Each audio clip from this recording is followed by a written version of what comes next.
আজ থেকে 16 বছর আগের ঘটনা, এই জেহাদির নিজ কানে শোনা। মারহাবা বললাম না? কাহারুল বালি একসাথে দুই বন্ধু চাকরি করত, দুই বন্ধু একসাথে স্কুলে পড়েছে তোমাদের কাহারুলে। চাকরি করার পরে এক বন্ধু হয়ে গেছে ডিস্ট্রিক্ট জজ। মারহাবা বললাম না? তার বাবা মা ঢাকায় থাকে, বাড়ি গাড়ি ঢাকায় করছে, ছেলেরা ঢাকার পরিবেশে মানুষ করে ভালো একটা চাকরি হয়ে গেছে। কিন্তু একসাথে স্কুলে তোমাদের হাই স্কুল কমপ্লিট করে মেট্রিকে যেই বন্ধুটা ভালো রেজাল্ট করছে, নাম তার আকরাম আলী, সারা দুনিয়া ভাইরাল ছিল এই খবরটা। এই আকরাম আলী এই মুসলমানের পোলা, ও গরিবের পোলা বিদায় ভালো কলেজে পড়তে পারে নাই। গ্রামে তোমাদের কাহালুল অথবা এখানে আরো ভালো ভালো বিদ্যালয় আছে না, এখানে লেখাপড়া করছে, টাকা নাই, ভালো চাকরি হয় নাই, রিক্সা চালক হিসাবে কমপ্লিট করছে, গ্রাজুয়েশন কমপ্লিট করেও রিক্সা চালায়। রিক্সা চালাইতে চালাইতে বনানী 6 নম্বর রোডে যখন ঢুকছে, গুড়ি গুড়ি বৃষ্টি নামতাছে, ইন্দিমিন টাইমে রিক্সাটা ব্রেক করে ওই ডিস্ট্রিক্ট জজ বন্ধুর বাড়ির সামনে গামছাটা মাথায় দিয়া গামছাটা পানিটা চিপড়াইতেছে। চিপড়ানো বোঝো? হ্যাঁ, পানি নিংড়াচ্ছে। ইন্দিমিন টাইম উপর থেকে সিসি ক্যামেরা দেখছে ডিস্ট্রিক্ট জজ বন্ধু, এই দেখে ওই রিক্সা চালক আমার বাড়ির সামনে এনে দাঁড়ানো। আপনি বনানির ইচ্ছা করলে কোনো বাড়ির সামনে দাঁড়াইতে পারবেন না। জিজ্ঞেস করেন তাদের কাছে, দারওয়ান আছে, পিটায় তারাই দিবে। ভিআইপি এলাকা, আর এই ভিআইপি মারাইতে মারাইতে এখন দেখো ক্যালিফোর্নিয়া আমেরিকায় এমন আগুন লাগছে, আর ভিআইপির গোষ্ঠী আল্লাহ আগুন ধরাই দিছে, আগুন ধরাই দিছে, আগুন ধরাই দিছে। এ সাদা সামরার কুত্তার দল, স্বামী বাদ দিয়ে কুত্তা ইউজ করস। প্রত্যেকটা মহিলা 5টা 6টা করে কুত্তা পালে, পুরুষ লাগে না, কুত্তাই তাকে যথেষ্ট। আজকে কুত্তা গুলাও মরছে, তোরাও মরছ। কথা কন না কেন? পৃথিবীর সবচাইতে বড় জিনার জায়গা হলো ক্যালিফোর্নিয়া। কারণ আমেরিকা আমি সফর করছি, আমি জানি বেড়া। গুলশান বনানীর মতো একটা কুত্তা জায়গা হলো ক্যালিফোর্নিয়া। এমন আগুন আল্লাহ লাগাইছে, ওইটা নিবানের মতো ক্ষমতা আমেরিকার ডোনাল্ড ট্রাম্প কেন পৃথিবীর কারো ক্ষমতা নাই। যেই দমকল বাহিনী গেছে একটাও ফিরে আসে না, ওগুলো হুদ্দা মরছে। আমনি এমন থামাতেছে, এমন ঝড় উঠছে। আল্লাহ আছে না নাই? আল্লাহর বিচার আস্তে আস্তে না, মাঝে মাঝে দম করে ধরে। কষ্ট হইতেছে? আর 5 মিনিট কথা বলবো। আজ থেকে 26 বছর আগে ইতিহাস খুলে দেখো। এবারে এবারে ও তাকাই নাই। মারহাবা বলেন। তুমি যাইও না কলিজার ভাই আমার, একসাথে বলো তোমার এইটাই ধরছে। তোমার বাপের মতো লোক বহার, তোমার এত ঢিলা, কেমনে কি করবা? এখনো তো পড়ে রয়েছে অনেকদিন। মারহাবা বলেন। আর 5 মিনিট চাইপে রাখতে পারবেন না? পারবেন ইনশাল্লাহ? বলেন তো। আমি গাজীপুর ওয়াজ করছিলাম প্রধান অতিথি সাহেব, আজ থেকে 2013 সালে। আমি আজকের বক্তা না, আপনি কি ভাবতেছেন? 26 বছর ওয়াজের বয়স। এই তোমাকে কাশেম, আবুল কাশেম সাহেব, সে কইলে আমার বড় ভাই, এমনি এমনি কয় নাই তো। দেহ তার দাড়ি মারি পাইকা কমপ্লিট, আর আমার ডেটটা ফাঁকতে নেই। আর গোপালগঞ্জ এলাকা একটু দেরি করি পাকে, এখন টেনশন কম তো। আর কোন জায়গার এলাকা তোমাকে কইছি নি আমি?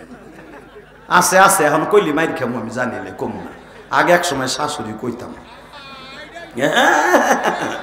শাশুড়ি কইতাম, কে লেগে কইতাম জানো? পিঠ বেসানের লেগা।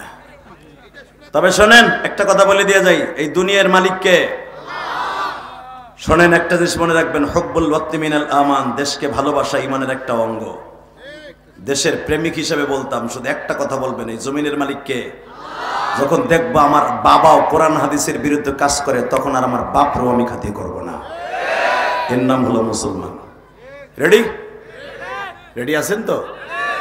তো রিক্সা চালক বন্ধুটা কাপড় নিংড়াইতেছে, পানি ফেলতেছে, সিসি ক্যামেরায় দেখছে ডিস্ট্রিক্ট জজ।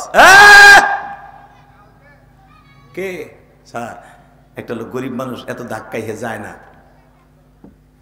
উপরের থেকে আসছে, খুব জোরে সরে আসছে। এবার দিলটা নরম করবেন। দিনাজপুরের মানুষ, ডাইরেক্ট তোমাদের এলাকার ঘটনা আমার এই কান দিয়ে শুনছি, তখন আমি মিরপুরের খতিব। মারহাবা বলেন। আমার কাছে এসে বলছে তোমাদের এই কাহারুলের ঘটনা। এসে বলে, হুজুর, ওই রিক্সা চালক যখন গামছাটা নিংড়াচ্ছে, উপরের থেকে ডিস্ট্রিক্ট জজ আসছে, এসে বলতেছে, তোর নাম কি? আরে দোস্ত, তুই আমার চিনোস না? আমি আকরাম আলী। হে দোস্ত, আমার চিনোস নাই? আমি আকরাম আলী। আরে তুই আমার কলম দিয়ে পরীক্ষা দিছিলি একদিন। আসলে আপনাকে কষ্ট হয়ে গেছে। আল্লাহুম্মা আমিন। রব্বানা যালামনা আনফুসানা ওয়া ইল্লাম তাগফির লানা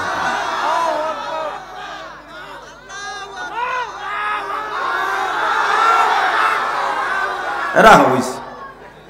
এবার আওয়াজ দিলে হইব, নাহলে মুনাজাত করব। Ready ready? হ্যাঁ তো আমার চিনিস না, আমি তো তোর চিনে লাইছি। আরে খোসা বদলাইলে কি হইব দোস্ত?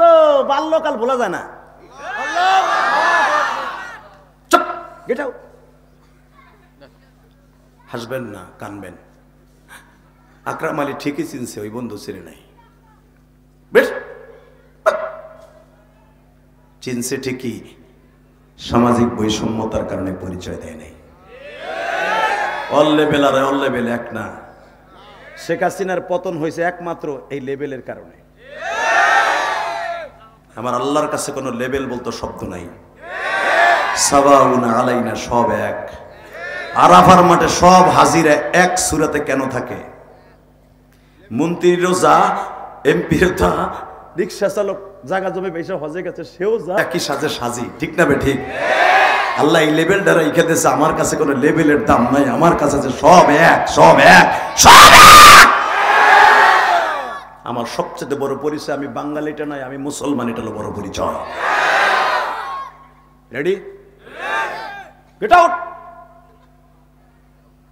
চলে গেল। 6 নাম্বার গলি বাদ দিয়া 7 নাম্বার, 8 নাম্বার, 13 নাম্বার গলিতে যাইয়া বৃষ্টির মধ্যে গান ছাড়া মাথায় দিয়া কয়, মালিক তোর মনে হয় বিচার নাই। এক স্কুলে পড়ছি, ওরা আমি চিনলাম, ও আমার চিনল না। আমি জানি ও ডিস্ট্রিক্ট জজের বাড়ি গাড়ি করছে, ওরা ছোট্টকালে আয়া পড়ছে স্কুল জামানো সাইরা। কিন্তু আজকে ও ভালো চাকরি করে বিদায় আজকে আমার চিনতে যাই, ও চিনলো না, ও আমার চিনছে, কোনো সন্দেহ নাই। আল্লাহ বিচার যদি তোমার থাকে, বিচারটা আমি মরার আগে দেখতে চাই। আমি মরার আগে দেখতে চাই, মরার আগে দেখতে চাই। আমার এই কান দিয়ে শোনা। আমার বলে, হুজুর বেশি দিন যায় নাই, 7 মাসের মাথায় ঠিক ওই বন্ধু ওই 13 নম্বর রোডে আর যাত্রী নিয়ে ঢোকে না, মনের কষ্ট। ঢুক মনে তোর রোডে যা, যা, তুই জানোয়ার হয়ে গেছো। হুজুর বাহির দিয়া আমেরিকান দূতাবাসের সামনে দিয়া, দিল্লির দূতাবাসের সামনে দিয়া ও রিক্সা চালায়, ওই রোডে ঢোকে না মনের কষ্টে। যখন ওই রোডে ঢুকতে যায়, ওর মনের কষ্ট মনে পড়ে যায়। এ শিল্পপতি কোটিপতিরা, কোনোদিন আমার আল্লাহকে ভুলেন না, আল্লাহ আপনাকে ভুলবে না। যখন বলেছে হঠাৎ করে এই কুয়াশার মধ্যে শীতের রজনীতে নাতিডারে লইয়া ইংলিশ মিডিয়ামে যাইতেছে, গুলশানে স্কুলে ইংলিশ মিডিয়ামে লয়ে যাবে, ফজরের পরপরই নামাজ পড়ে যখন নিয়ে যাইতেছে, ট্রাক বালি বহনকারী ট্রাক পাজারু গাড়িরে এমন জোরে মারছে পিছনের থেকে, গাড়ি দলা হইয়া ড্রাইভার সহ তারের খাম্বার সাথে আইল্যান্ডের সাথে মাইরে দিয়া পিছনের দরজা ভাঙ্গা নাতিডারে লইয়া আইল্যান্ডের উপর যে পড়ছে। নাতিডার কপাল ফাটছে, জজ সাহেবের হাত ভাঙছে, পাও ভাঙছে, একটা শরীর 7 জায়গায় ভাঙা দিছে। চাপা খাইয়ে সিপার মধ্যে পড়ে রয়েছে, ঢাকায় পড়ে মরে গেল, সহজে কেউ ধরে না কুয়াশার মধ্যে। পড়ে যেয়ে দেখেন কেউ আপনার ধরেনি। কিন্তু আল্লাহর কি কুদরত, ওই রিক্সা চালক বন্ধু ঠিক ওই দিনকে ওইখানে ও দেখে পুরা শরীরটা রক্তে রঞ্জিত, খোসা খোসা দাড়ি, একটা টান দিয়ে বন্ধুরে নিচে আর একটা হাত দিয়ে নাতিডারে নিচে, দুইজনে রিক্সায় বসাইয়া দ্রুত রিক্সা চালাইয়া কেয়ার হসপিটালে নিয়া বলতেছে, স্যার যতটা লাগে আমি দিব, ওরে বাঁচাইতে হবে স্যার, ওর বন্ধু কেউ নাই, আমি একমাত্র বন্ধু, ওরে বাঁচাইতে হবে স্যার, ওরে বাঁচাইতে হবে আমার মনের আশা পুরো করার জন্য। 7 দিন পরে হুঁশ ফিরে আসছে নাতিটার। দাদার তো বেহুশ হয় নাই, দাদা আস্তে করে বারবার ডাক্তারকে বলতেছে, এই ভিআইপি হসপিটালে আমার কে আনলো? একটা রিক্সা চালক আনছে। কোথায় সে? স্যার সে পরিচয় দিতে চায় না, ওই মহান ব্যক্তিটার আমি এক নজর দেখতে চাই, এক নজর দেখতে চাই। দিনাজপুর শহরের বাইরে এই হাজার হাজার মানুষ এই গভীর রাত্রে আমার মৌলারে দেখাবা। নাতিটার রক্ত লাগবে।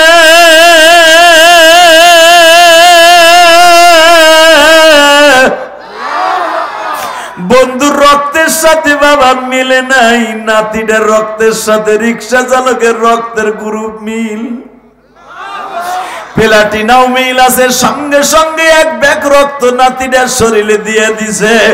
3 দিন পরে যখন ডিস্ট্রিক্ট জজটা যায় জিজ্ঞেস করে কে এই মহান ব্যক্তি, ওই গামছার মধ্যে এখনো রক্তগুলো লাগিয়ে আছে বাবা। হাসতে হাসতে যাইয়া গামছাটা মুড়ি দিয়া বলে বন্ধু আমারে মাফ করে দিস, আমি গরিবের রক্ত তোর নাতির গায়ের মধ্যে।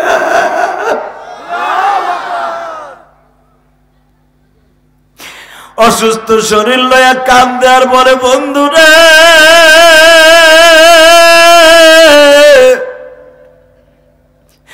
আমার ভিতরের রাগ তোর ভিতরের রাগ এখনো শেষ হয় নাই। বন্ধু আমি তোর কাছে 2 হাত জোর করে ক্ষমা চাপ, আমার হাতটা যদি সুস্থ হয়। না দোস্ত ক্ষমা চাইতে হবে না, তাহলে তুই আমার নাতিটারে জীবন দেওয়ার কারণে রক্ত দেওয়ার কারণে আমি তোর জন্য কি করতে পারি একবার বল। ও দিনাজপুরের কলিজার টুকরা বড় লোক ভাইরা, বড় চাকরিজীবী ভাইরা, আমার মাওলারে ভুইল না। এই ঘটনার দ্বারা নিজের জীবনকে পরিবর্তন করে ফেলো।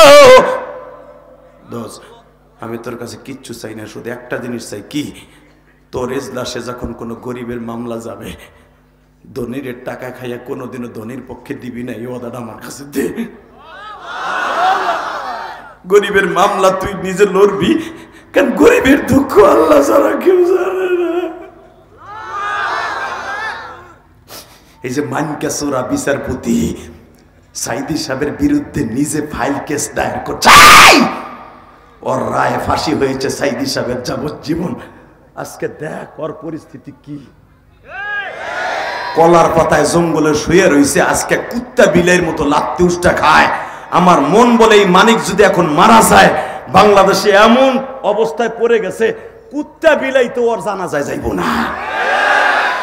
তোর সাতার ক্ষমতার গোষ্ঠী কিলাই বেড়া, এমন ক্ষমতা চাই না মরিলে হাসিবে তুমি কাঁদিবে ভুবন, ওই জিন্দেগি চাই। কথা ঠিক না বেঠিক? এমন জীবন করিলে করিব গঠন, মরিলে হাসবে তুমি কাঁদিবে ভুবন। এমনই জীবন করব না গঠন, মরিলে হাসবে সবাই কাঁদবে ভুবন। এটা না, মানুষ আমার জন্য কাঁদতে হবে। কথা ঠিক না বেঠিক?